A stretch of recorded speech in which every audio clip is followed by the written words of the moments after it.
The moment I sat down at the Thanksgiving table, I knew the evening would hurt, but I didn't expect it to feel like a physical blow. Margaret, my mother, polished the silverware with her usual air of perfection, eyes flicking over me as if measuring every imperfection I carried. The scent of roasted turkey and cinnamon filled the air, a comforting illusion that couldn't mask the tension that had been simmering in our house for years. I tried to smile, but it faltered under the weight of anticipation, knowing my mother's next words could cut deeper than any knife. My father, Robert, shuffled papers nervously beside her, avoiding eye contact, a silent mediator in a war I had long fought alone. Across the table, Lily laughed at a joke I didn't understand, her voice a stark reminder of favoritism that had haunted me since childhood. Margaret's eyes finally settled on me, sharp and calculating, and she said with a chilling calmness, "Sophia, you've always been a disappointment." The words landed like stones in my chest, and for a moment I couldn't breathe, my mind scrambling for a response that didn't exist. Laughter bubbled from Lily, nervous and thoughtless, while Robert's face fell into an expression of quiet guilt, as though he had been expecting this eruption for years. The warmth of the room seemed to vanish, replaced by a cold, unrelenting judgment. I clutched my napkin so tightly my knuckles ached, wondering if the universe had a line to showcase my failures in front of everyone I loved or feared. It was a sentence that didn't just hurt. It defined me in a single, devastating breath. I wanted to stand, to scream, to make her feel the weight of every childhood insult, every overlooked achievement, every unacknowledged effort I had made. But I didn't. My voice felt trapped in my throat, silenced by years of conditioning, and I realized that confrontation could never be immediate. It needed strategy, careful thought, and timing. I sank lower into my chair, folding my hands over my stomach, my pulse hammering in my ears. Robert cleared his throat, attempting to smooth the tension, but his words were weak against Margaret's calculated cruelty. I felt my body shrink, not just physically, but emotionally, retreating to the only place I had left, my own mind. Memories flashed unbidden, the countless birthdays when Lily received elaborate gifts while I got handmade cards, the endless praise heaped on my younger sister, while my own accomplishments were dismissed or forgotten. Each recollection fanned the flames of humiliation and resentment that Margaret's words had ignited. I remembered crying silently in my room as a child, begging for approval I would never fully receive. The taste of pumpkin pie, once sweet, now reminded me of the sour flavor of favoritism. I realized that this moment was not new. It was a culmination, a crystallization of years of emotional neglect. I stole a glance at Lily, who seemed blissfully unaware of the storm inside me, chatting casually with my cousins as if nothing had happened. Her easy laughter was a knife in my gut, a living representation of the hierarchy Margaret had built and enforced. I hated her and pitied her simultaneously, understanding that she too was a product of a family riddled with manipulation and favoritism. I knew this anger would fuel something in me, something that would not allow this moment to pass unchallenged. But for now, I stayed silent, letting the tension build, letting the room digest the weight of my mother's words. Robert finally spoke, his voice quiet and hesitant. "Margaret, maybe that's a little harsh, don't you think?" His words fell like fragile leaves in a storm, insufficient to stop the gusts of judgment swirling around me. Margaret's eyes flicked toward him, cold and dismissive. "He doesn't get it, Robert. Some truths are uncomfortable but necessary," she said, her tone icy, final. I bit my lip, suppressing the sudden urge to retort, to demand recognition, to remind her that her definition of disappointment was not mine to carry. But I knew this was only the beginning. The battle lines were drawn, and I had to play carefully. I looked down at my untouched plate, the roasted turkey and vegetables blurred into a meaningless tableau. I felt something stirring in me, a mix of fury, sorrow, and determination. This was not just about a meal or a single cruel statement.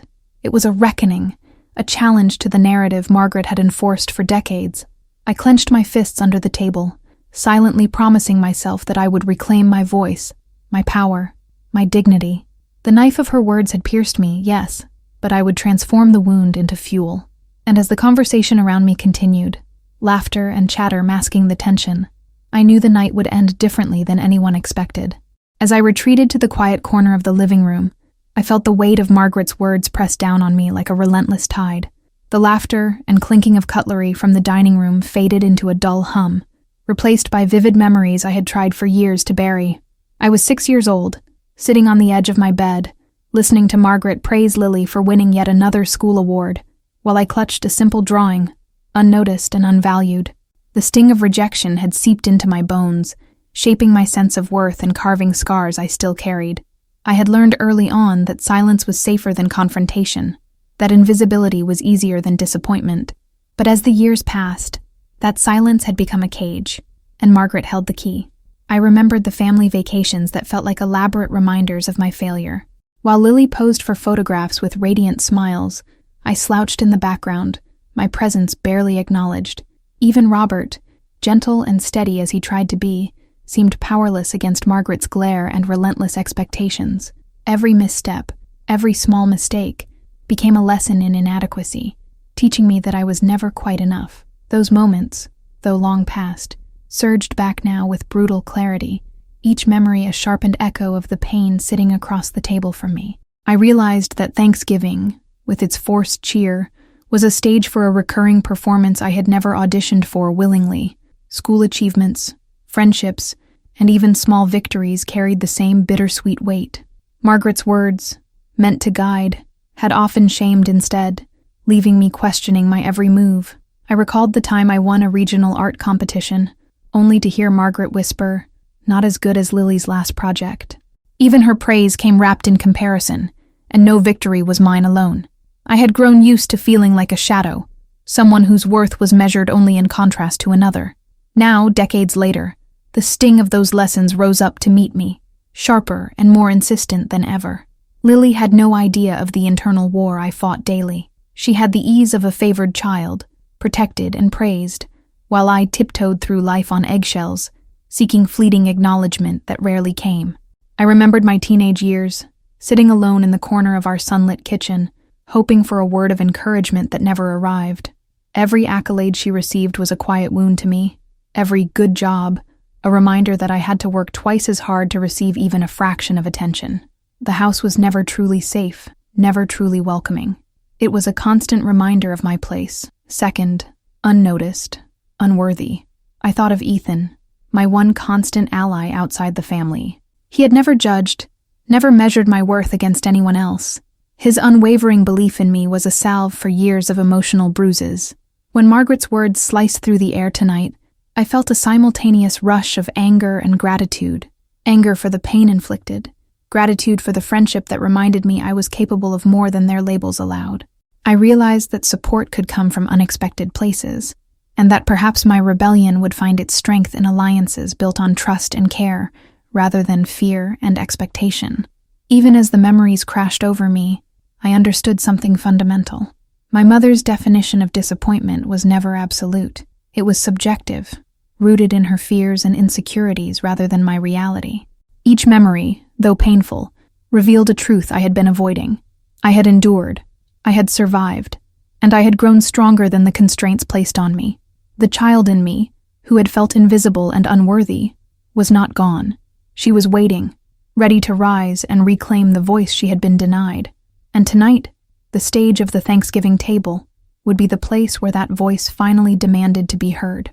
I stood slowly, feeling the tension in my shoulders loosen, replaced by a quiet resolve. Margaret's words, though sharp and deliberate, would not define me. I would no longer retreat into the shadows or bow to expectations crafted from fear and favoritism. Ethan's texts, moments of past courage, and the strength I had built over the years, coalesced into clarity.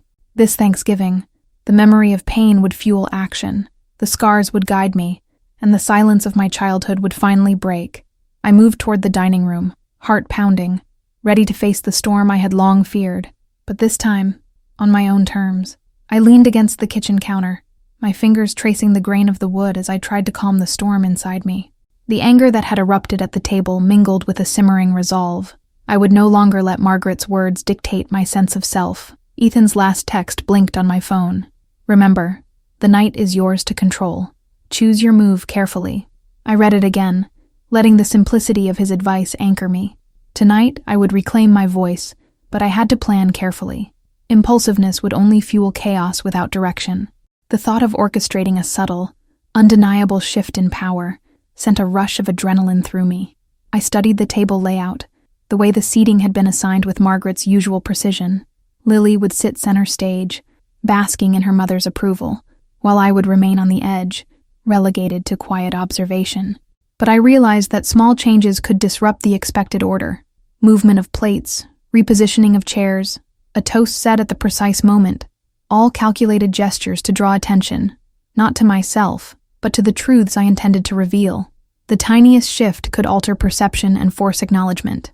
Strategy replaced fury, and I found a grim satisfaction in the possibilities. I thought about what I wanted to achieve. Not revenge, exactly, but recognition. The chance to articulate years of unspoken pain without fear of dismissal. Margaret had always thrived on control. Tonight, her certainty would be challenged, subtly, in ways she could not anticipate. Ethan's advice played in my mind. You don't need to fight fire with fire. Lead them to the revelation. Every word, every glance, every subtle adjustment became a weapon in my arsenal, carefully honed and precise. I could feel my pulse quicken at the prospect, a mixture of fear and exhilaration. The plan took shape in stages. First, I would steer conversation toward childhood memories, the moments Margaret had tried to gloss over, the triumphs and failures she had chosen to ignore. Second, I would subtly highlight Lily's privileges without accusation, letting contrast speak louder than my voice ever could. Finally, I would introduce a revelation, something tangible that would force reflection and disrupt the usual narrative. Every step was deliberate, a chessboard of emotional strategy, with Margaret as both opponent and unwitting participant. I paced the living room, visualizing the reactions I wanted to provoke. I imagined Margaret's initial shock, her thinly veiled indignation, Robert's awkward attempts to intervene, and Lily's confusion at the shifting focus. The images played like a film, each scenario tested and adjusted in my mind. I realized that fear of confrontation no longer held me.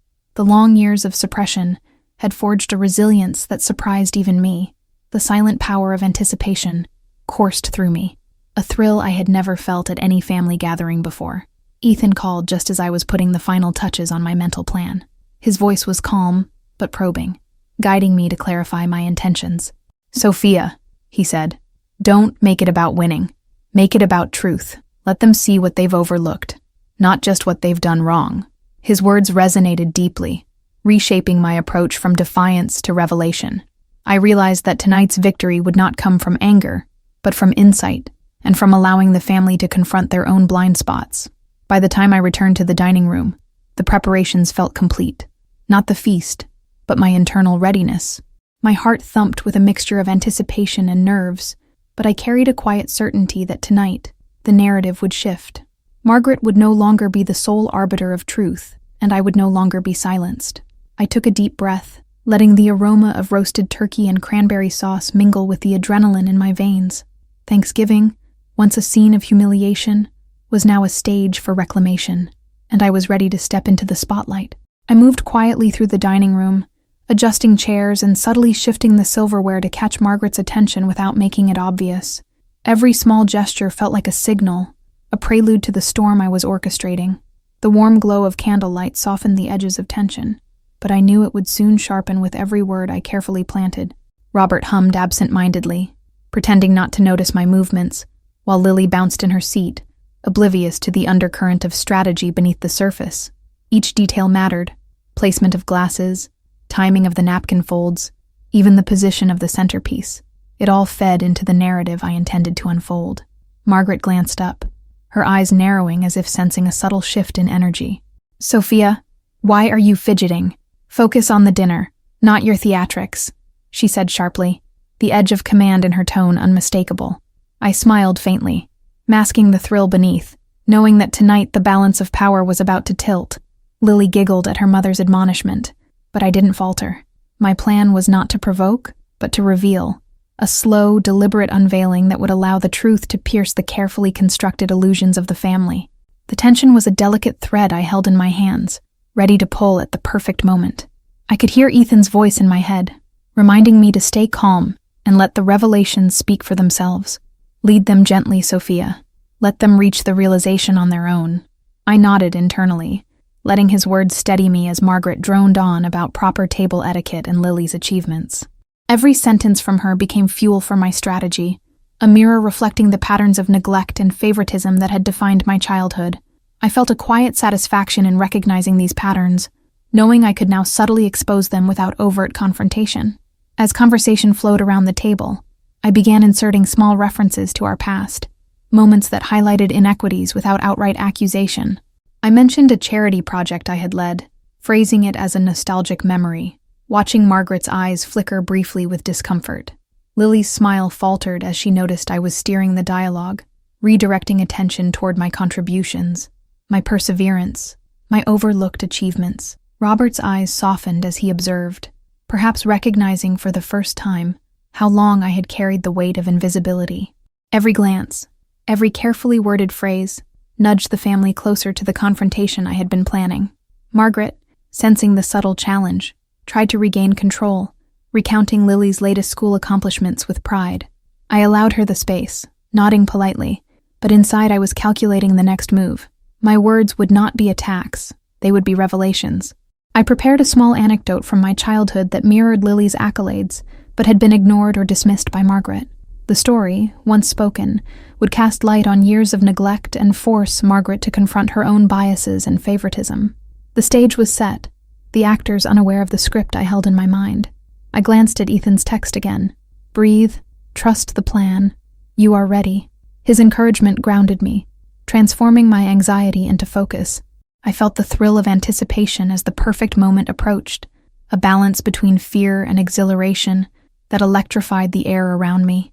The cabin, filled with the comforting aroma of Thanksgiving, now seemed like a theater ready for revelation. I could see Margaret's composure beginning to crack, Robert's concern deepening, and Lily's curiosity stirring. Every second brought me closer to the moment where silence would give way to clarity. As the first course was served and conversation settled into the usual polite rhythm, I allowed a slow, deliberate smile to touch my lips. The plan was in motion, subtle yet unstoppable, and the family would soon see the truth that had been buried beneath years of criticism and neglect. Margaret believed she controlled the narrative, but tonight, I would reclaim it, not with anger, but with precision, patience, and the undeniable weight of fact. The stage was perfectly set, and I could almost hear the tension in the room stretching, ready to snap at the revelation that was about to unfold. The front door creaked open, and one by one, family members began arriving, each bringing a swirl of energy that heightened the tension I could already feel in the air. Cousins I hadn't seen in years hugged Margaret with obvious adoration, while my presence was acknowledged with polite nods and fleeting smiles. The contrast between how they treated me and Lily was a stark reminder of the invisible hierarchy our mother had maintained. I carried myself with quiet poise, aware that tonight's narrative was mine to influence, and every entrance, every greeting, was another thread in the story I was weaving. Lily floated into the room like she owned it, her laughter infectious and unthinking, her arm looped through Margaret's as if they were allies against the world. She shot me a glance, playful, but tinged with subtle superiority, unaware that I was already orchestrating the evening's subtle manipulations.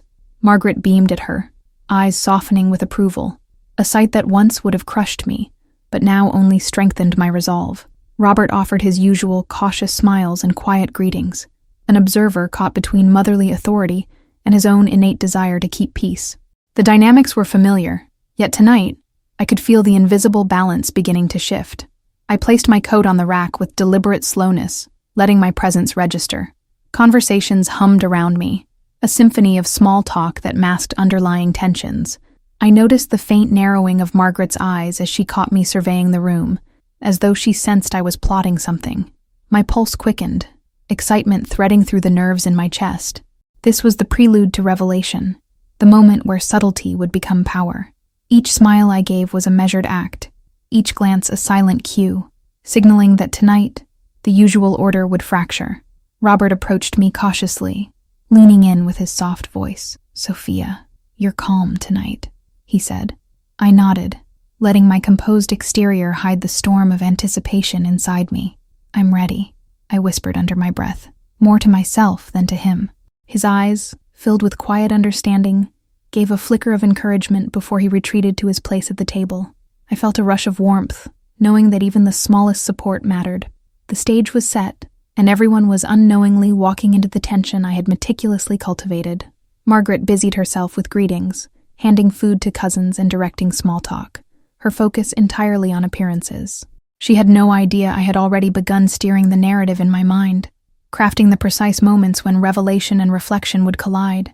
Lily's carefree energy now felt fragile, like glass poised on a ledge. I could see that she sensed, though vaguely, that something was different tonight. Even the room itself seemed to hum with expectancy, the scent of roasting turkey mingling with an undercurrent of suppressed tension. Every detail, every gesture, contributed to the growing anticipation. As the family settled, I positioned myself just so, making subtle eye contact with each key participant. Robert's wary gaze met mine, and he offered a tiny, almost imperceptible nod of support. Margaret's eyes flickered in my direction, suspicion and curiosity warring on her features. Lily laughed nervously at something Margaret said, unaware that the laughter might soon falter under the weight of truth. I felt the invisible threads of control tighten in my hands, a careful balance of patience, observation, and strategic timing. The evening was alive with possibility, and I could feel the first sparks of disruption waiting to ignite. With the clatter of plates and the hum of polite conversation as my backdrop, I allowed myself a quiet, confident smile.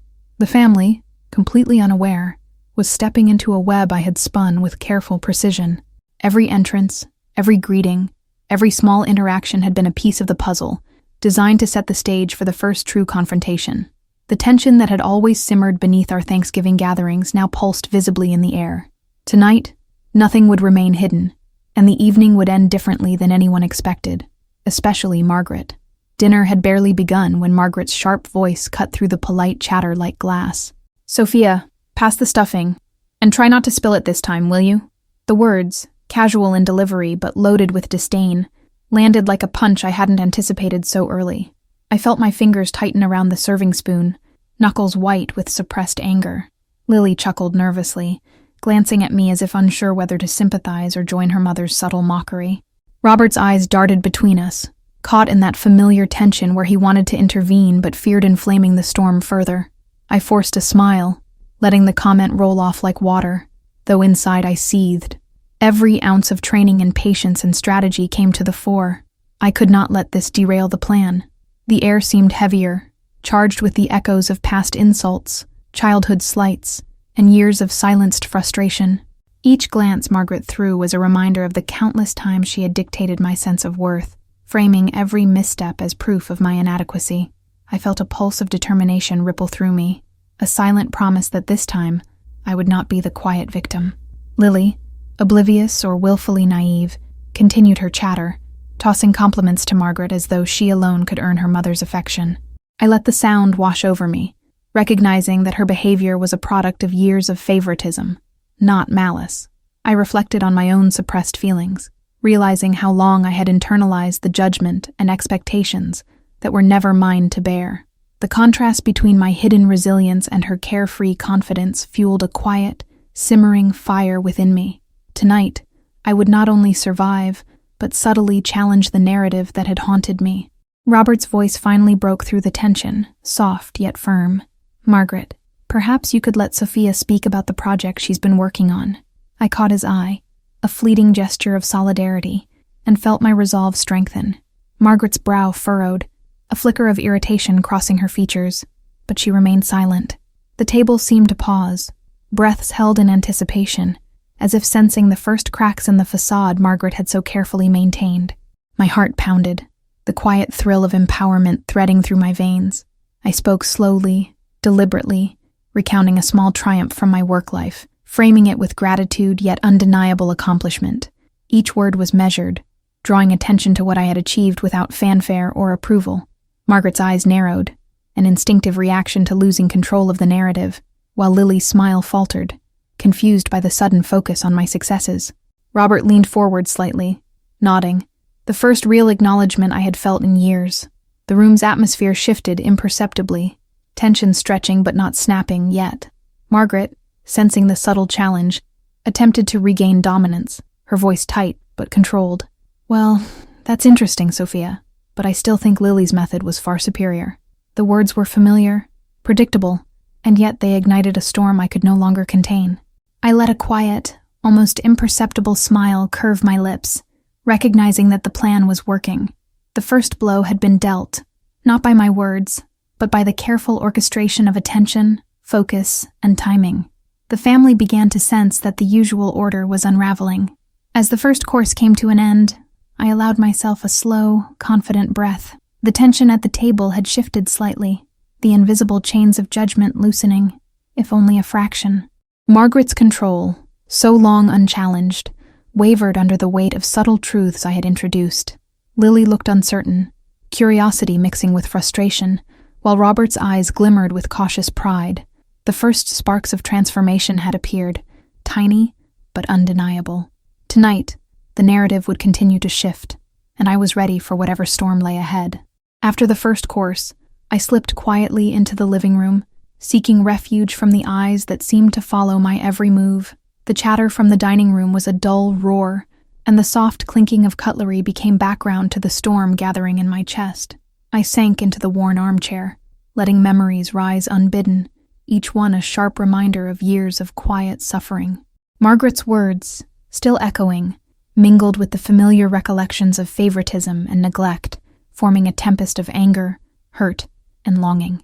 I closed my eyes, breathing deeply, reminding myself that the storm within could be harnessed, not feared. Tonight, patience and strategy would guide me, but the intensity of emotion was undeniable. I remembered the countless times I had been overlooked, the achievements never acknowledged, the small kindnesses ignored. Lily had always been the center of attention, the golden child, while I navigated life as a shadow, careful to avoid mistakes that would invite criticism. The weight of those memories pressed on me now, sharpening the resolve that had been quietly forming. I realized that the silent fury I had carried for decades was no longer a burden to bear in isolation. It was a tool. Every past insult, every moment of marginalization, fueled the careful plan I had set in motion. Ethan's words echoed in my mind again. Use the storm within you to illuminate the truth, not destroy it. I let that guide me, understanding that the next step was delicate, requiring precision and calm. The family had begun to sense the shift at the table, subtle though it was, and the moment to escalate the revelation was approaching. I traced the outline of the plan in my mind, rehearsing phrases and gestures, anticipating reactions. The storm roared silently inside me, but now it had a purpose beyond mere emotion. It was a force of clarity. I thought of Margaret, her rigid control, the armor of superiority she wore to mask insecurity. Her criticisms had shaped me, yes, but they had also trained me in patience, observation, and strategic thought. Tonight, that training would become my weapon, wielded not in anger, but with undeniable precision. I imagined her face when subtle truths began to surface, the flicker of doubt crossing her features. The anticipation of seeing her controlled facade waver sent a thrill through me, tempered by the responsibility of careful execution. Lily, still oblivious, was a symbol of all the inequality I had endured, but also a bridge, if handled correctly. I wanted her to witness the truth, to see the cracks in the hierarchy that had defined our lives. I felt compassion, mingled with a quiet determination. This was not vengeance, but revelation. The storm inside me had evolved from anger to strategy, patience, and subtle power. Each breath I took solidified my readiness to return to the table, to continue shaping the narrative in ways Margaret could not predict. Robert, as always, was the quiet anchor, balancing the chaos of our family dynamics. I hoped he noticed my composure, and perhaps understood that the silent strength I was gathering was a culmination of years of unnoticed resilience. His presence reminded me that even amidst turmoil, there were allies, even if subtle, even if indirect.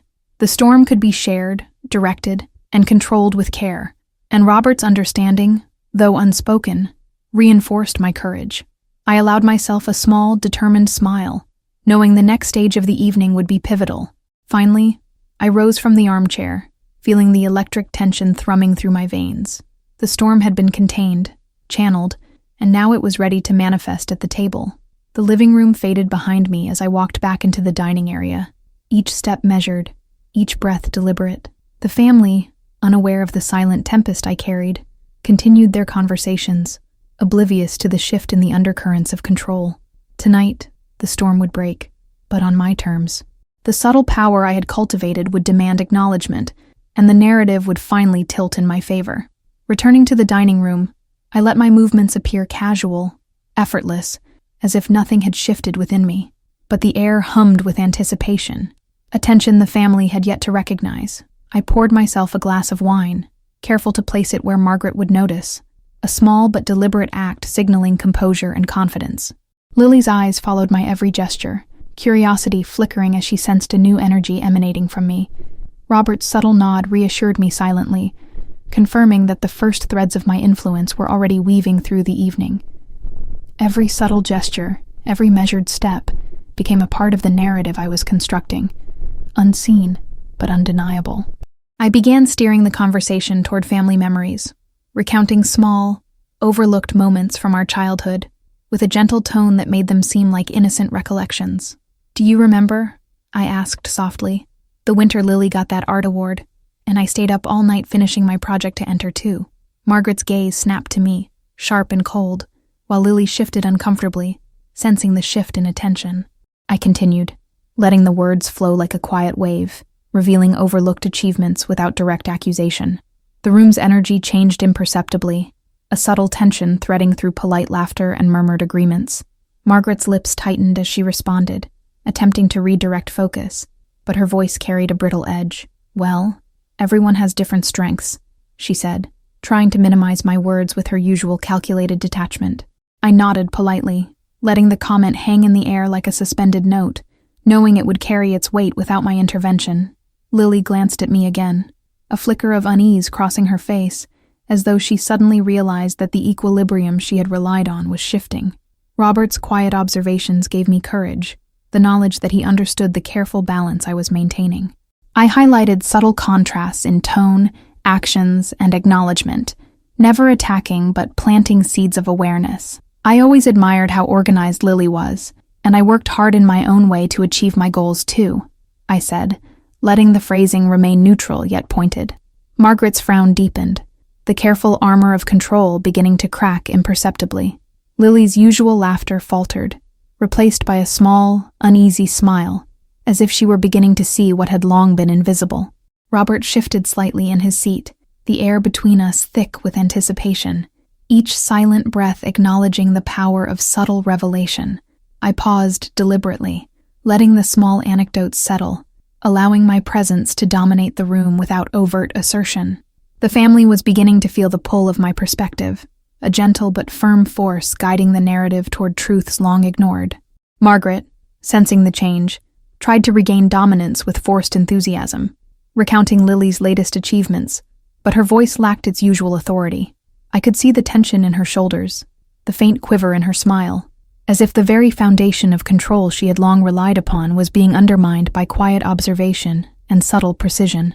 Lily's confusion grew, the carefree energy of earlier replaced by a tentative awareness that she was no longer center stage. I let her adjust, allowing the discomfort to rise naturally, a reflection of the imbalance that had long existed, but rarely been acknowledged. The table was no longer simply a place of tradition. It had become a theater of revelation, every gesture and word contributing to the unfolding narrative. Robert's quiet, steady presence anchored the space, providing a buffer while allowing the subtle shifts to take full effect. I felt a pulse of satisfaction, knowing that the evening was entering the critical stage of transformation. As the main course was cleared and dessert loomed, I allowed a calm, deliberate smile to grace my lips. The subtle shift had begun, the family's perception slowly realigning, and the tension of anticipation was now palpable in every glance and gesture. Margaret's authority, once absolute, was showing cracks, while Lily's certainty faltered. Robert's eyes, warm and approving, reflected the understanding that the narrative was mine to guide tonight. I inhaled deeply, readying myself for the next step, the first true confrontation, knowing that the quiet storm I had cultivated was about to become undeniable. The moment I had been preparing for finally arrived as I leaned forward slightly, letting my presence command attention without raising my voice. Margaret was mid-sentence, recounting Lily's latest accolade, when I interjected gently, "Do you remember, Mother, how I stayed up all night for my science project in 10th grade?" The question was calm, neutral, but carried a weight that immediately silenced the table. Heads turned, forks paused in midair, and even the soft hum of background chatter seemed to vanish.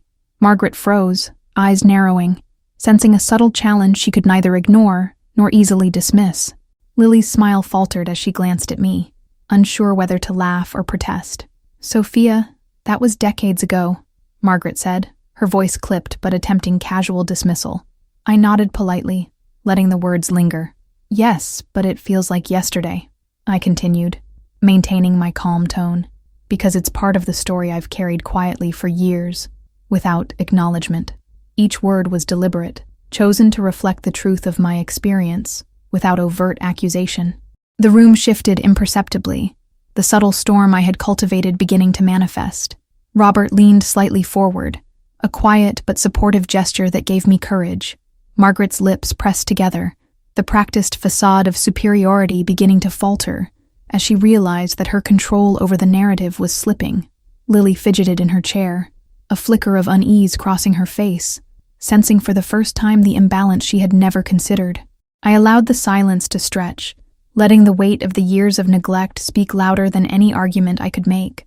The first confrontation had begun, not with anger, but with undeniable truth. I continued carefully, sharing small victories, overlooked achievements, and moments of effort that had gone unnoticed. I remember organizing the charity event in high school and coordinating every detail, I said, voice steady. While no one seemed to notice, it was my work, and it mattered. Margaret's eyes darted around, searching for allies or excuses, but the table remained quiet, anticipation heavy in the air. Lily's hands tightened in her lap, the carefree energy of earlier replaced by a tentative self-awareness. I could see the subtle shift in perception taking root, an invisible but undeniable change in the balance of attention. Margaret attempted to reclaim dominance, her voice now strained. "Well, I suppose everyone has accomplishments," she said, a feeble attempt to diminish the impact of my words. I smiled faintly, keeping my tone neutral, almost gentle. "Yes, everyone does. But some are consistently overlooked, Mother, while others are celebrated regardless of effort." The words were simple, factual, yet they carried the weight of years of suppressed frustration. Robert's eyes glimmered with quiet pride, his subtle nod confirming the potency of the revelation. Lily, usually oblivious, now sat upright, her curiosity piqued and her smile faltering. I didn't realize," she began, uncertain, trailing off as she processed the subtle but undeniable narrative shift. Margaret's hands tightened around her napkin, the tension radiating from her as she struggled to maintain composure. The family, previously absorbed in polite chatter, now faced the reality of my quiet endurance, my accomplishments, and the weight of years of neglect. The first confrontation had cracked the facade, and the atmosphere was charged with suspense. By the time dessert was set before us, the subtle storm had grown into a quiet roar. Margaret's authority was no longer absolute. Lily's certainty had faltered, and Robert's calm acknowledgement was a quiet victory. I sat back slightly, savoring the moment without gloating, aware that tonight was only halfway through. The first confrontation had been a success, laying the foundation for the ultimate revelation. And as the soft glow of candlelight danced across the table, I knew the evening had shifted irreversibly. My voice, long silenced, had finally been heard. As the plates were cleared and the chatter resumed, I took a deep breath, preparing for the next stage of my plan. The first confrontation had cracked the surface, but the hidden truths I carried needed unveiling. I reached into my bag, carefully retrieving a small, folded envelope I had kept for years. Its contents were delicate yet powerful, a collection of letters, notes, and photographs from my childhood that documented moments of neglect, favoritism, and effort that had gone unnoticed. Margaret's eyes flickered toward me as I held it up subtly, curiosity mingling with suspicion. Lily's brow furrowed, sensing that something significant was about to surface, though she couldn't yet grasp its magnitude. "I found these while cleaning my old room," I began softly, placing the envelope on the table. The papers were arranged carefully, visible to all but handled with quiet reverence. They're reminders of moments that shaped me, of efforts unnoticed, and truths long ignored. The room went silent, the weight of anticipation pressing down on everyone present. Margaret's hand twitched slightly, a reflexive attempt to maintain control, while Lily leaned forward, eyes wide with curiosity and a hint of guilt. Robert's calm, steady gaze encouraged me silently, a quiet affirmation that I was ready. I opened the first letter, reading a passage aloud. "Mother, I stayed up all night finishing my school project, hoping you'd notice." My voice trembled slightly with suppressed emotion, but I forced steadiness, letting the words carry their own power. Margaret's lips pressed into a thin line, her composure beginning to crack under the undeniable weight of evidence. Lily's gaze darted between me and our mother, a dawning realization crossing her features. The room was suspended, caught in the tension between revelation and disbelief. Every sentence I read was a thread unraveling decades of denial and favoritism. The letters continued, revealing forgotten achievements, sacrifices, and moments of resilience that had shaped me without acknowledgement. Each revelation landed quietly but powerfully, forcing Margaret to confront the long-hidden consequences of her favoritism. Lily's fingers fiddled nervously with her napkin, her previous laughter replaced by reflection and unease. Robert's eyes softened, glimmering with understanding and pride, as he recognized the courage it took to bring these truths into the open. The subtle storm I had nurtured was now a tangible force, visible in every tightened jaw, furrowed brow, and hesitant glance. Margaret finally spoke, her voice tight and wavering. "Sophia, I didn't realize—" Her words faltered, the weight of decades of oversight pressing on her. I met her gaze evenly, my own emotions held in check, letting the evidence speak louder than any argument I could make. "It's not about blame," I said softly, "but acknowledgement. I carried these years quietly, and now it's time they're seen." The room was still, each family member processing the undeniable truth laid bare before them.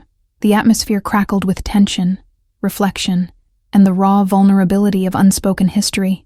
Lily finally spoke, her voice hesitant yet earnest. I never understood how hard you worked, Sophia. I didn't see it." Her words were a mixture of apology, guilt, and surprise, carrying the weight of realization that she had been blind to the inequities that shaped our lives. Margaret's gaze softened slightly, the first real crack in her armor revealing uncertainty, discomfort, and perhaps the beginnings of reflection. Robert's quiet presence anchored the room, allowing the family to confront these revelations without descending into chaos. The hidden truths were no longer hidden, they demanded acknowledgement, and the evening had transformed into a reckoning. I closed the envelope slowly, letting its contents rest on the table like a testament to endurance. The room exhaled collectively, a silence filled with reflection, tension, and unspoken emotions. Margaret no longer commanded absolute authority. Lily's certainty had been disrupted, and I, for the first time in years, felt a sense of power grounded in truth rather than defiance. Robert offered a small approving nod, the unspoken acknowledgement of a victory earned with patience, strategy, and courage. The hidden truths had emerged, reshaping the family dynamic irreversibly, and the stage was set for the climactic revelation that would forever alter our Thanksgiving. Just as the room began to settle from the weight of the letters, the doorbell rang, a sound that shattered the fragile calm like a lightning strike. Margaret's head jerked toward the sound, confusion and irritation flickering across her face. Lily bounced to answer it. Curiosity piqued, while Robert and I exchanged a glance that carried unspoken anticipation.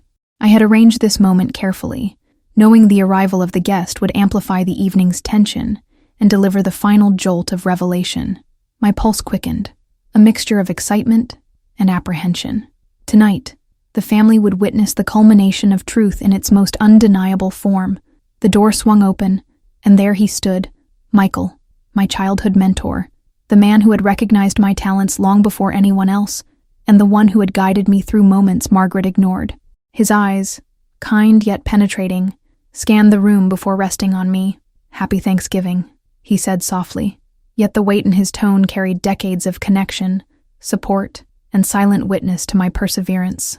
The room fell utterly silent, all attention drawn to the man who had long validated my unseen worth.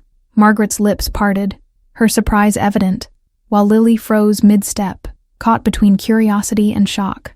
I motioned him in, my voice calm but filled with quiet authority. "Michael, thank you for coming. I wanted my family to finally see." The pause was deliberate, letting the significance of his presence sink in. Michael stepped fully inside, offering warm, steady smiles to each family member, a silent acknowledgement that my achievements, my struggles, and my resilience had never gone unnoticed by him. Robert's eyes widened slightly, and even Lily's gaze softened, a mix of awe and confusion. Margaret's hands gripped the edge of the table, her control over the evening slipping further with every measured step he took. Michael took a seat beside me, subtly affirming my presence, his calm demeanor amplifying the shift in the room. "I've watched Sophia grow," he said, his tone gentle yet commanding attention. "Her dedication, her talent, her heart. She's accomplished far more than anyone here may realize." The statement landed like a quiet thunderclap. Gasps escaped from Lily, a small shiver running through her, while Margaret's eyes widened, her usual eloquence caught off guard. Robert's nod was slow but approving, the first acknowledgement that the hidden truths were now validated externally. Margaret attempted to regain control, her voice forced yet brittle. "Well, Michael, that's kind of you, but we know Sophia's done well." Her words lacked conviction, betraying the unraveling authority she clung to so tightly. I allowed a small, satisfied smile, knowing the subtle power of recognition from someone outside the family hierarchy would strike deeper than any argument I could make. Michael's unwavering presence reinforced the truth of my journey, the validation I had long craved and deserved. The table's dynamic shifted irrevocably in that moment. Lily's earlier confidence began to falter, replaced by a new awareness of the inequities she had once taken for granted. I had no idea," she murmured, looking between Margaret, Robert, and me, struggling to reconcile her previous assumptions with the undeniable presence of validation beside me. Margaret's hands trembled slightly, her carefully constructed image of control wavering under the weight of combined truths, my accomplishments, the letters, and now Michael's support. Robert remained calm, but I could see the flicker of pride in his eyes, the quiet acknowledgement that this revelation was not only deserved, but transformative. As Michael spoke briefly about my achievements and quiet resilience, the family sat in stunned silence, absorbing the weight of recognition they had long denied. The evening's energy shifted completely. The subtle storm I had nurtured now transformed into a powerful force, undeniable and unassailable. Margaret's control was shattered, Lily's certainty disrupted, and I finally felt the quiet satisfaction of long-awaited acknowledgement. The arrival of the unexpected guest had achieved precisely what I had envisioned: the revelation of truth, the validation of years of effort, and the undeniable realignment of our family dynamic. Thanksgiving, once a stage of judgment, had become a theater of recognition, and the story of my resilience was finally impossible to ignore. Margaret's composure finally crumbled, her carefully maintained facade slipping like sand through trembling fingers. She pressed her hands to her temples, eyes darting between the letters, Michael and me, as if searching for a way to reclaim control that no longer existed. The room seemed to hold its breath, the air thick with disbelief and tension. Lily shifted uneasily in her seat, sensing the gravity of her mother's unraveling, while Robert remained steady, an anchor amid the emotional storm. For the first time in years, Margaret was forced to confront the undeniable truth of the neglect she had perpetuated. Every word, every gesture, now hung in the air like a judgment she could neither evade nor soften. Her voice cracked as she finally spoke, the brittle veneer of superiority giving way to raw vulnerability. "Sophia, I didn't know. I never meant to," the words faltered, breaking under the weight of decades of denial. I met her gaze evenly, my voice calm yet firm. "Mother, it's not about intention anymore. It's about acknowledgement, understanding, and change." The simple truth struck her like a sudden storm, and she sank slightly in her chair, the weight of recognition pressing down with undeniable force. Michael's steady presence reinforced the shift, a quiet testament to the validation I had long sought. Lily's voice trembled as she tried to navigate the tension, torn between support and confusion. "Mom, I think she's right. We didn't see how hard Sophia worked, how much she carried silently." The words carried a mixture of apology, guilt, and emerging understanding, highlighting the cracks in the family hierarchy. Margaret's hands shook as she fumbled with her napkin, the authority she once wielded with ease now completely gone. Robert's steady, unflinching gaze gave me reassurance, silently affirming that the transformation I had begun was irreversible. The room was charged with emotion, a mix of reflection, remorse, and the anticipation of what would come next. Margaret's breath hitched, her voice now barely above a whisper. I never realized. I thought." She trailed off, unable to finish, the weight of her years of favoritism and neglect crushing her. I allowed silence to fill the space, letting the truth resonate without interruption. Every tremor in her hands, every flicker of guilt in her eyes, was proof that the careful orchestration of my revelations had achieved its purpose. The family, previously bound by polite conventions, was now forced to face reality with nothing to shield them. The emotional ground beneath us had shifted irrevocably. Michael's presence was steady, compassionate, yet firm, guiding the room through Margaret's collapse without diminishing its intensity. "Margaret," he said softly, "the acknowledgement is the first step toward repair. What happened cannot be erased, but understanding can begin now." The words struck a chord, and even Lily seemed to recognize the magnitude of the moment. The letters, the stories, my presence, and Michael's validation had combined to form a revelation impossible to ignore or dismiss. Margaret's collapse was not just emotional. It was the crumbling of a hierarchy built on oversight and favoritism. I watched quietly, holding myself with calm authority, feeling the culmination of years of patience and strategy finally realized. My goal had never been to humiliate, but to illuminate, to allow the family to see what had long been invisible. The room's tension was heavy, yet I sensed a fragile opportunity for growth, reflection, and eventual reconciliation. Margaret's collapse, while painful, was also cathartic, forcing her to reckon with her actions and their consequences. Lily's unease reflected the discomfort of recognition, while Robert's steady presence reassured us all that the night was moving toward resolution, even if uncertain. As the last traces of Margaret's initial shock faded, a new energy began to emerge in the room, a mixture of reflection, remorse, and cautious hope. The storm had broken, leaving behind a space charged with potential for understanding and repair. I allowed myself a quiet, steady breath, knowing that the family dynamic had shifted irreversibly. Margaret's collapse had been the necessary tipping point, and the next stages of the evening would determine whether acknowledgement could evolve into genuine connection. For the first time, I felt that my voice, long silenced, had truly been heard, and the journey toward recognition was finally underway. The room remained heavy with the residue of Margaret's collapse, but I could sense the momentum shifting toward revelations even deeper than those I had prepared. Subtle glances passed between family members, each weighed down with unspoken admissions, guilt, and memories too long buried. Lily's voice, quiet and uncertain, broke the silence. "There's more we haven't talked about, things I've realized only recently." Her words, halting yet sincere, signaled the beginning of an unanticipated unraveling, a cascade of truth spilling into the open. I leaned forward, silently encouraging honesty, aware that this moment could reveal hidden layers that even I had not anticipated.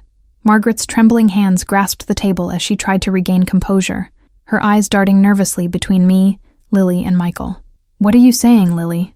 she asked, her voice shaky, teetering between fear and curiosity.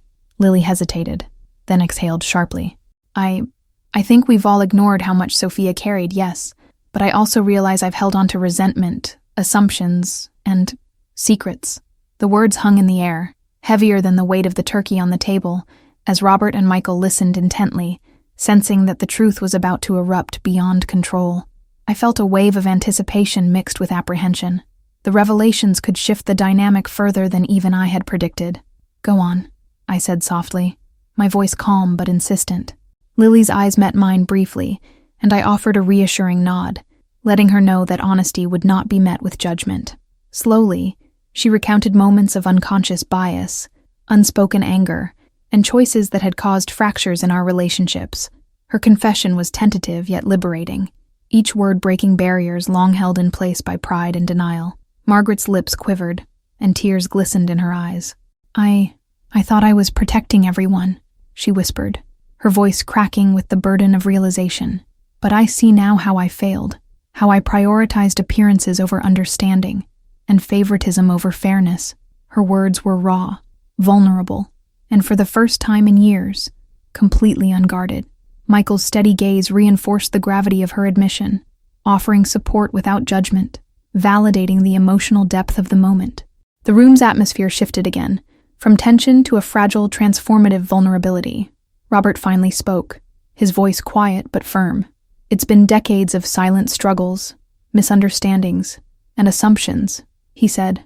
"Acknowledging them is the first step, but it's not the end. We have to listen, understand, and act differently moving forward." His words served as a tether, grounding the family while allowing the unraveling truth to surface fully. Margaret nodded slowly, her eyes reflecting remorse and dawning clarity. Lily's expression softened, a mix of guilt, relief, and tentative acceptance settling across her features. As Lily and Margaret continued, subtle secrets began to surface, small betrayals, overlooked achievements, and unspoken fears that had shaped each of their lives. The letters I had shared, Michael's presence, and the first confrontation had opened the door to these admissions. The truth, once buried beneath layers of avoidance, expectation, and denial, now flowed freely, altering the family dynamic irrevocably. I listened quietly, feeling a mixture of empathy and quiet vindication, knowing the journey of acknowledgement and understanding was becoming real. By the time dessert was set before us, the room had transformed from a stage of conflict to a theater of reflection, vulnerability, and revelation. Margaret's collapse had evolved into an unraveling truth, exposing the raw emotions that had been carefully concealed for decades. The family sat together, each member now aware of the depth and complexity of their shared history.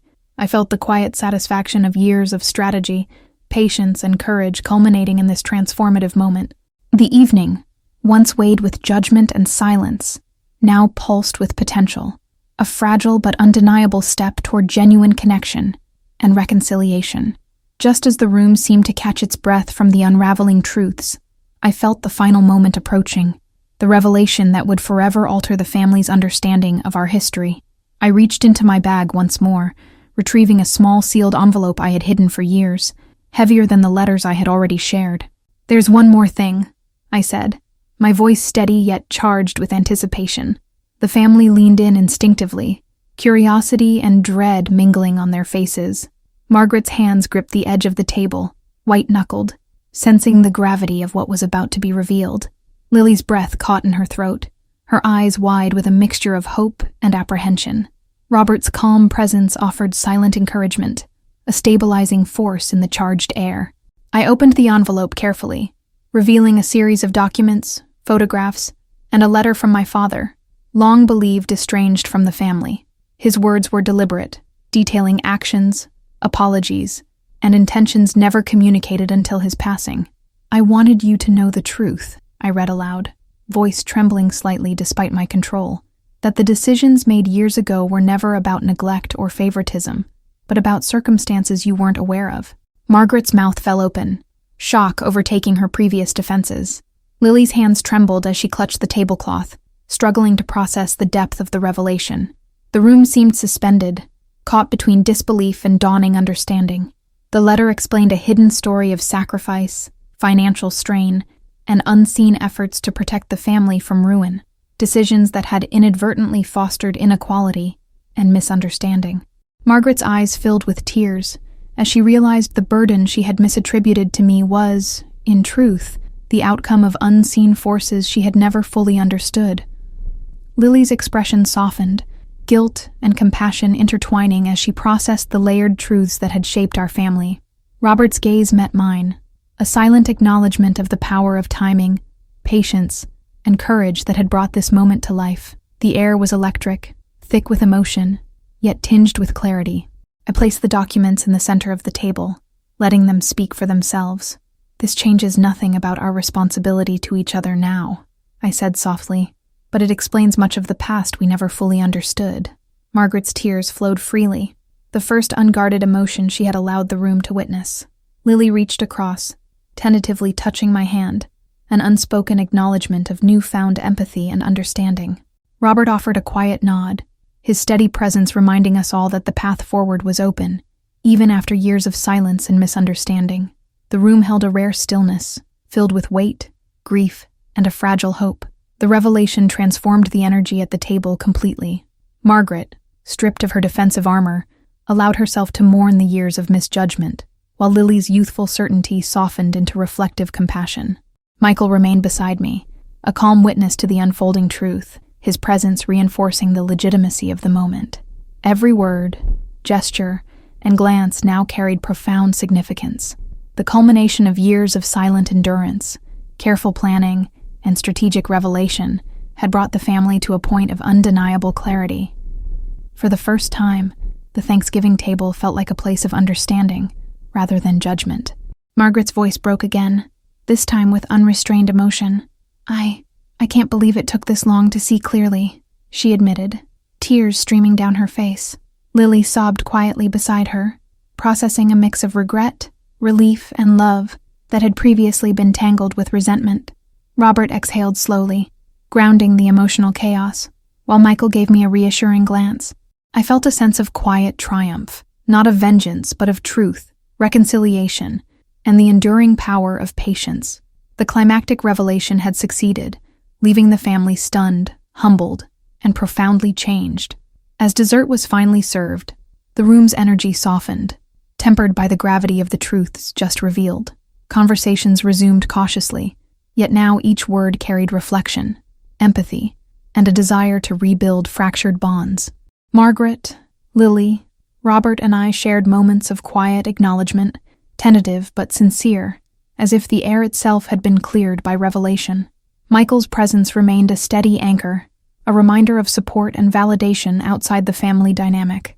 The Thanksgiving table, once a stage of judgment and tension, had transformed into a space of understanding, recognition, and hope. The climactic revelation had shattered illusions, illuminated hidden truths, and prepared us for the journey toward genuine connection. The tension that had gripped the room for hours finally began to dissolve, replaced by a cautious calm, a sense of relief that only comes after the weight of long-hidden truths is lifted. Margaret sat quietly, her tears wiped away, a soft expression of vulnerability replacing her usual guarded demeanor.